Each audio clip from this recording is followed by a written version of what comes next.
Tonight I'm making a dairy and gluten-free peppercorn sauce to go with steak, something that I miss.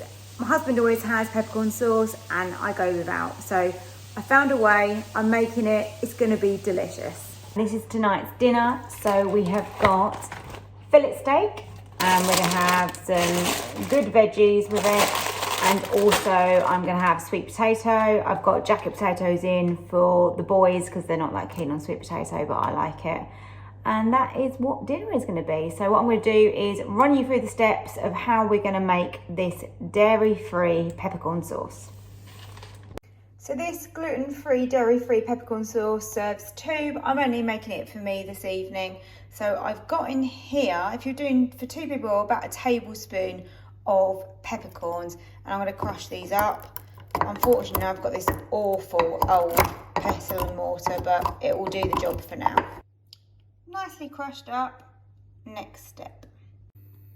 So we're going to test out this olive oil with garlic. So rather than using my spray oil and then some fresh garlic or lazy garlic, we're going to try this. This is going to go in the pan with some onions.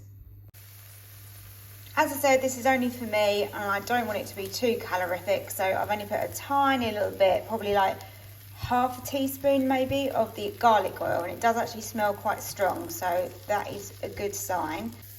I'll put a list of the ingredients in the description for you so you can make the sauce that will serve two.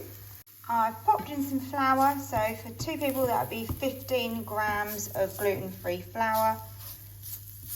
That is going to help thicken this sauce.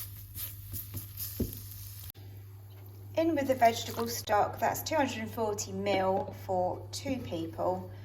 Don't worry about the lumpiness of this. This will cook out and it will go smooth. I've added a quarter of a cup of coconut cream. So that's a can of coconut milk with the coconut cream sort of off the top, you know, the thicker part of it.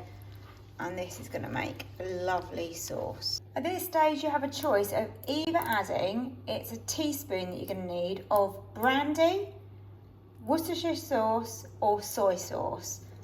I'm using this Worcester sauce and that's from the free from Tesco's. So let's add that in. That seems about right. Mix that together. In with the peppercorns. I've added some salt, and what we're going to do is just let this simmer for a little bit, get all the flavours coming together, and that is going to be gorgeous on my steak tonight. I'll leave the recipe in the description below so that you can make it too. The amounts are for serving two people. Hopefully you enjoy this as well.